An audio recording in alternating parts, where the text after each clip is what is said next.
I know the search on how to make a milky donut has been around for some time, but here is a little twist on how to achieve a delicious and fluffy milky donut, not just the regular pillow donuts, but also how to make triangular donuts alongside with the milky filling. So shall we? Let's get right into it.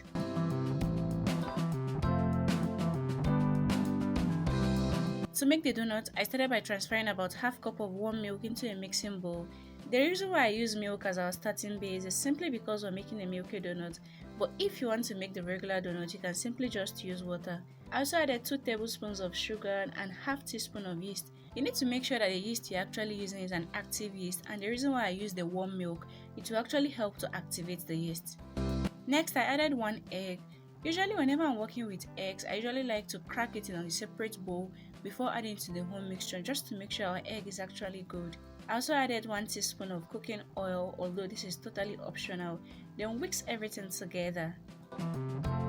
Next, I transferred 2 cups of flour to the wet ingredients. I actually used all-purpose flour and have saved it initially. This will help to make the flour very easy to work with. I also added a 1/4 teaspoon of salt, half teaspoon of baking powder, and half teaspoon of milk flavoring powder. Although you can choose to use any flavor of your choice, but simply because we are making a milky donut, I also tried to use a milk flavor. Guys, initially I tried using a whisker to mix everything together. Then I realized it's actually time to get into actions with my hands, and so I actually did. At first, your dough is going to be a little bit sticky and messy just like mine, but you just need to be very patient and enjoy the process. Don't be tempted to add additional flour, just keep mixing and mixing just the way I'm actually doing in order to get all the whole flour in the bowl. Next, I had to flour my work surface with little flour, then transfer the dough to it to begin the kneading process. After about 5 minutes of kneading, I added some margarine.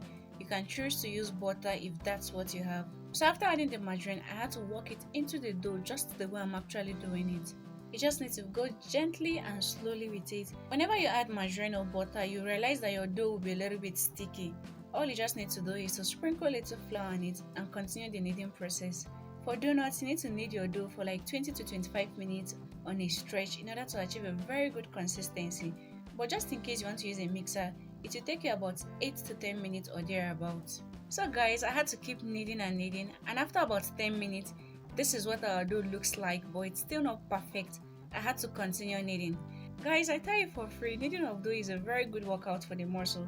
This is more like bringing the gym into your kitchen because it will help you to work out those muscles. But please feel free to change your hands at interval just the way I'm actually doing it so you achieve a perfect and stretchy looking dough just like this. Next, I had to apply a little cooking oil on the dough just so it doesn't dry out. Then place it into this bowl. I had to cover it with a kitchen towel and allow to rest for 45 minutes. Okay guys, this is 45 minutes later and our dough has perfectly doubled in size and it's looking so soft and stretchy at the same time. So what I'm basically doing now is just to remove some air bubbles from it. I also had to transfer it to the work surface and continue kneading for about 5 minutes in order to remove some extra air bubbles. But you can also choose to bounce it on your work surface just the way I'm actually doing it. Guys, after kneading for like 5 minutes, some air bubbles were actually very stubborn to come out. I had to get my rolling pin in order to roll them out, and guess what? It actually worked for me. So you can feel free to try out this method just in case you encounter such challenge whenever you're making your donuts. At times I feel as if making donuts is actually energy demanding, but then I realized that the end result is usually worth it. So after removing the air bubbles, I had to divide the dough into two using a dough cutter. So to the first dough, I had to flatten it this way because all I wanted to do was to make the triangular donut. So to achieve that triangular looking donut, all you just need to do is to flatten your dough into a circular shape. Although it might be difficult to get a perfect circle, but at least get something that looks like circle. So when I achieved that circular looking shape, because I'm pretty much sure that this is not a perfect circle, I had to sprinkle my dough with little flour, then cut it out using a pizza cutter just the way I'm actually doing it. The reason why I applied flour on it is just to make the cutting process much more easier. So after cutting the dough, I had to transfer it into this tray that have been lined with parchment paper. I had to sprinkle a little flour on it just so it doesn't stick to the paper. So after transferring the dough, I had to sprinkle a little flour on it, then covered it with the kitchen towel and allowed to rest for 40 minutes. So to the remaining dough, I had to roll it out this way. then sprinkle a little flour on it, then divided it into 6 using a dough cutter. If you have a scale at home, this is a perfect moment for you to remove it in order to weigh your dough to the standard donut dough size of 70 or 50. But if you don't have one, you can basically just use eye measurement, just the way I'm actually doing here. So for the pillow donut, you have to perfectly mold your dough in order to achieve a perfect round looking donut.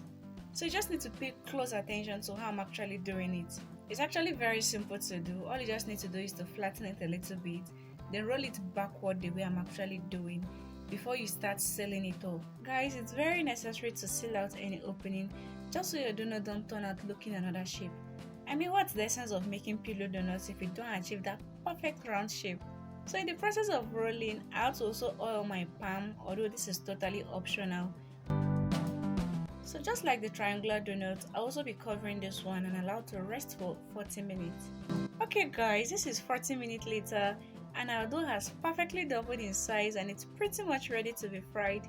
So over to my stove top, I had to heat up some vegetable oil in a pan on low heat. For donuts, you don't have to allow your oil to get too hot, so to check the temperature of the oil if it's okay, all you just need to do is to sprinkle a little flour on it just the way I did, and if it sizzles, just know it's pretty much okay. So I transferred my dough to the oil, one after the other, but basically don't want to overcrowd your pan, and just in case if your dough sticks to the parchment paper, just allow it into the oil. And remember, you need to fry on a very low heat. So after about 2 minutes, I checked on the donut using a skewer and I realized that the under has browned up a little bit. So I decided to turn it so the other side could also fry up. When I was actually making this video, at this stage I was already tempted to start eating the donut. But then I need to be patient in order to show you all the outcome. So guys, just basically 2 minutes on frying on each side is actually okay to achieve a good looking donut that is not burnt. Remember, even when you remove it from heat, it still keeps on cooking and it keeps on getting brown. So I repeated the same process for the remaining dough.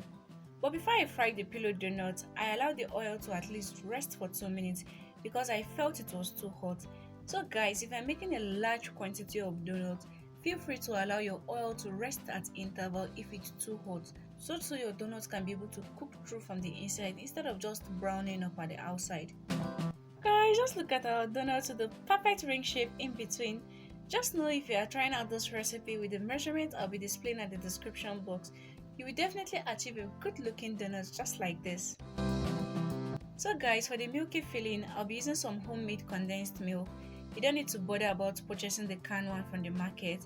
I already have a detailed video in the channel on how to make condensed milk at home, so I'll be adding the link to the description box. Please feel free to check it out after watching this video. I'll also be adding some dry milk to it, then mix everything together. So I also added little water to it when I was making it, then mix everything together. You just need to make sure that your filling is not runny. It should have a slightly thick consistency. So guys, this is what I'll be using for the filling. I'm actually using some piping container. So basically all I have to do first is to make a hole in our donut using a skewer. You can choose to use a knife if that's what you have. Okay, after making a hole in our donut, I had to transfer the milky filling into our piping container. You can choose to use a piping bag if that's what you have. But if you look closely, the nozzle I'm actually using is a small nozzle tube that will perfectly help me to fill up the donut with it. Okay, it's actually time to fill up our donuts. To be sincere with you all, when I was actually doing this, I was feeling like some doctor, or should I say some nurse, that was actually injecting a patient. But anyways, that's what Milky Donuts calls for. But I really have an honest question to ask. Is it really worth the hype? Maybe no, or maybe yes. But I believe it's dependent on your preference. But please, if you know you are lactose intolerant, just keep away from the milky filling and enjoy your donuts. Milky donuts might not be for everyone, but donuts can be for everyone. So please just choose what is best for your health as well. Okay guys, let's look through on what our donut looks from the inside with the milky filling as well. I'm so sorry I had to dust it with milk off camera. You can choose to dust yours with milk before filling it up with the milky filling. And I must say the outcome of the donut was really lovely. Thank you very much for watching. Let me know in the comment section if you'll be trying out this recipe. But please, just before you go, if you haven't subscribed to the channel, please kindly hit the subscribe button down below and turn on the bell notification so you can be instantly notified whenever we upload new videos. Please do ensure you like, share it with your friends and loved ones, and leave me a comment in the comment section. See you all next time with another amazing recipe, but do remember to always eat healthy and stay healthy.